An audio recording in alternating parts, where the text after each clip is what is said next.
Welcome to this special podcast live from Strange Loop 2022.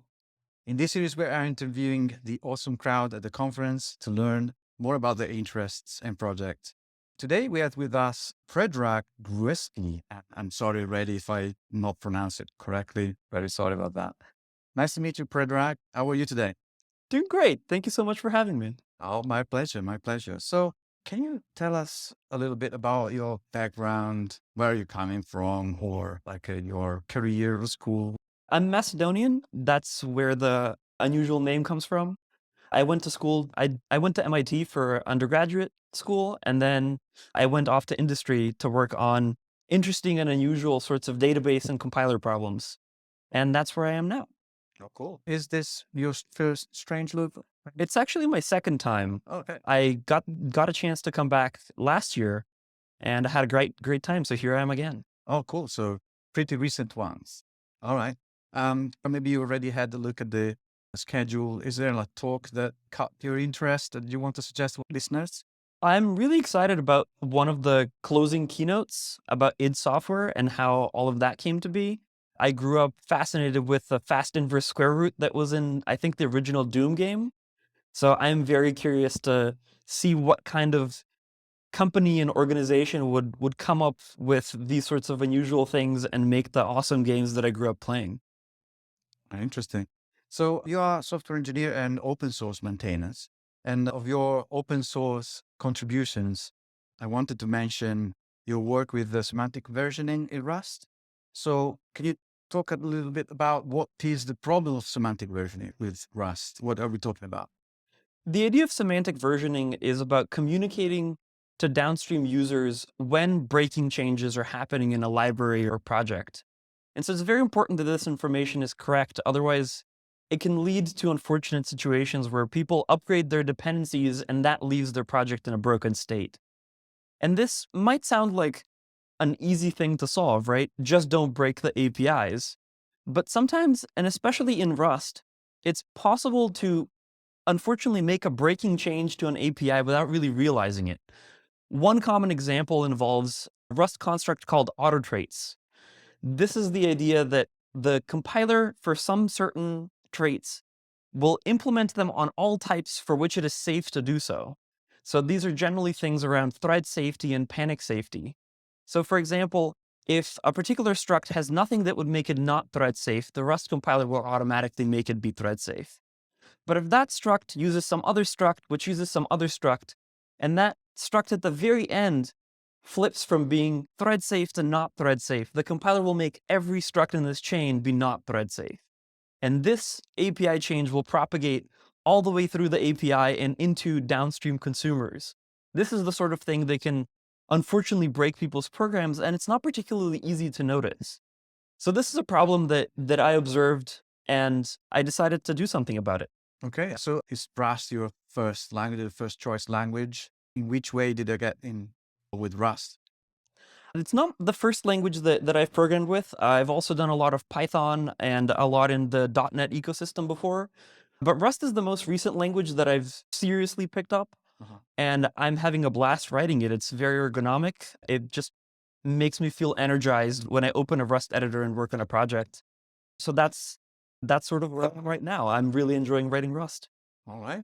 And so if I understand correctly, another project that you're working on called Trustfall is written in Rust. And what is Trustfall? Fundamentally, I believe that any data source should be able to be queried as if it were a database.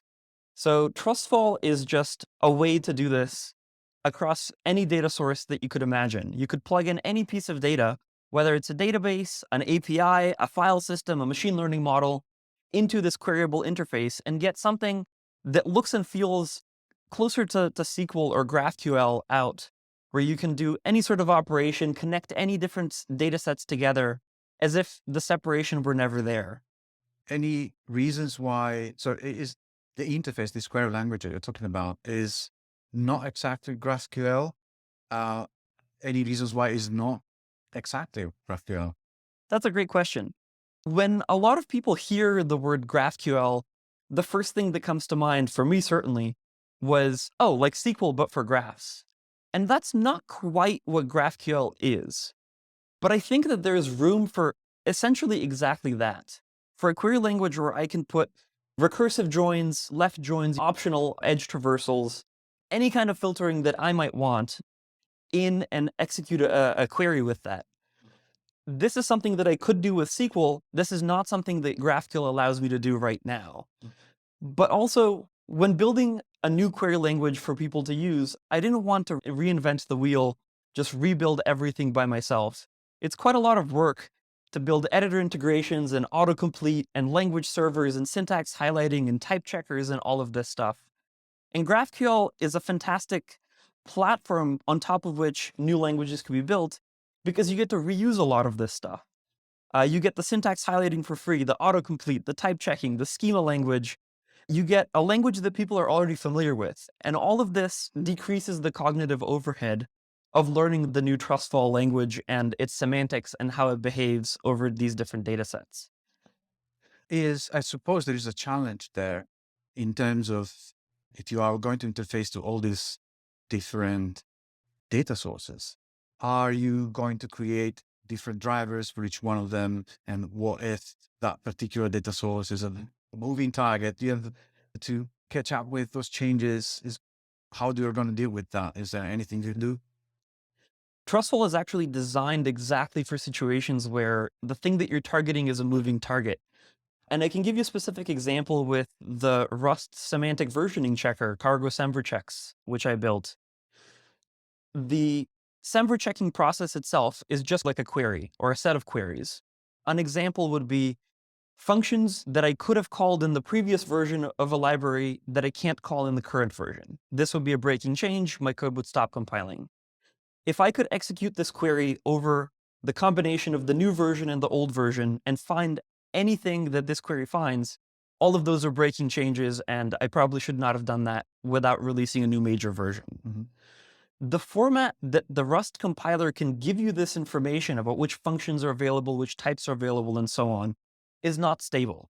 In fact, over the last couple of months, I think it's changed, if I'm not wrong, 7 times.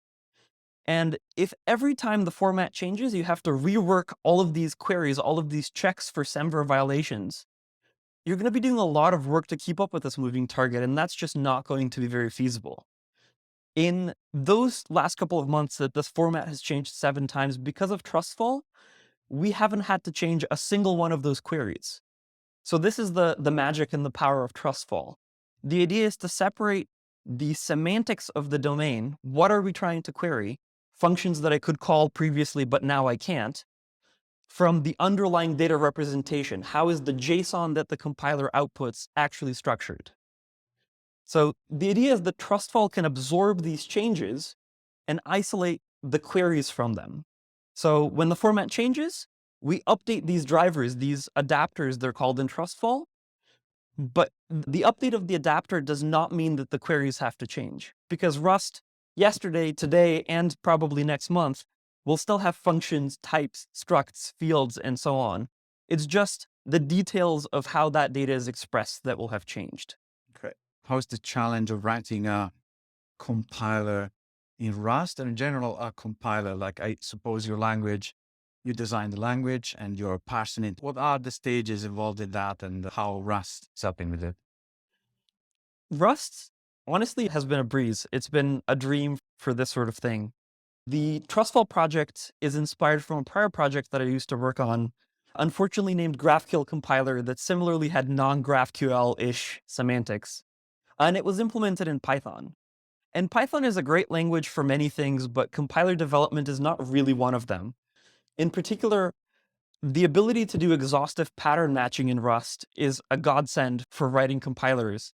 And in Python, in comparison, we had to do a lot of else raise assertion error, this should be unreachable types of checking, which that code is almost never hit, but it's there and it adds cognitive load when you're reading it, and you also have to write it and maintain it over time. The process of writing a compiler sounds really intimidating in the beginning. In my opinion, it's not that bad. And there's a great book that I can recommend on this topic called Crafting Interpreters that I've also been going through over the last few months. The book is written to be very approachable to folks with no prior experience in compilers, interpreters, anything like that.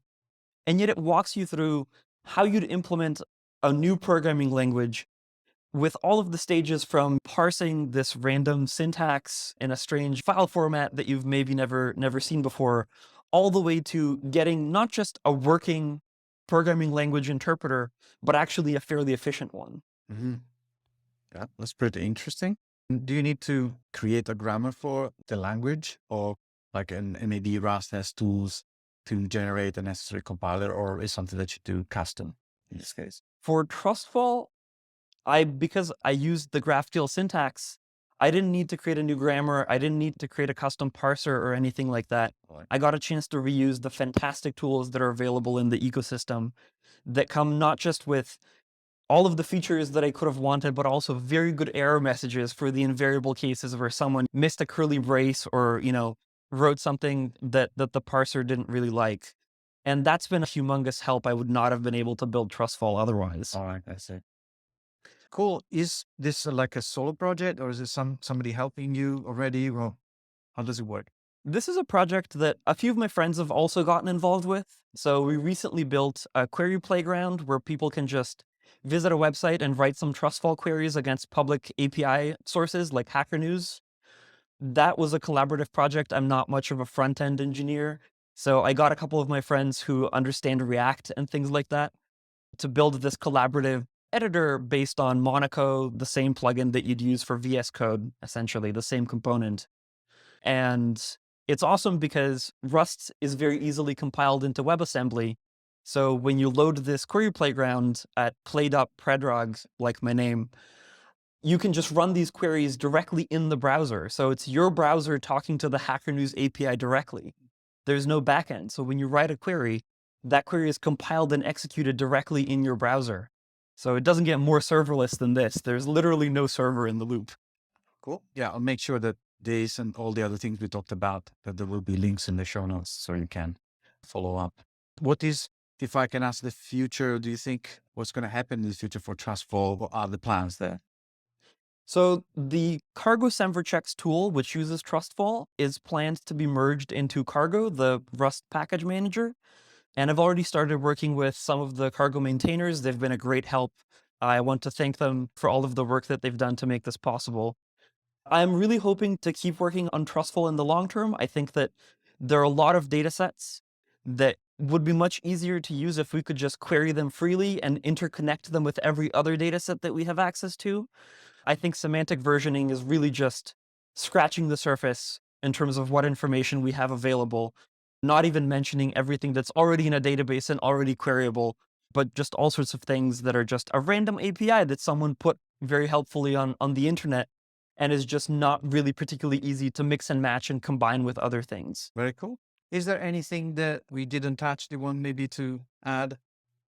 Recently, I started a blog on how do compiler optimizations work, and also touching on some of the work that I've been doing lately around Trustfall. So if folks are interested in how compiler optimizations work or why Semver checking is tricky and how it all works, I would recommend checking out my blog, and I would really love to get what people think. I'm hoping to become a better writer by writing more.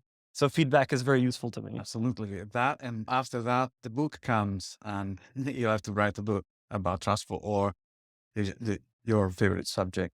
Very good. Very good. So I think we are more or less at the end of the questions that I had. So is there like a way that people can get in touch? What is the best way to get in touch with you, ask your questions? Probably Twitter. My Twitter is Predrag Gruevski, like my first and last name, and I'm sure we can put a link in the show notes. We'll definitely do. All right. So thanks very much for your time. And I always enjoy learning something new in this case. And yeah, enjoy the rest of the conference. Thank you, you too, and thanks again for having me. This was a blast. My pleasure.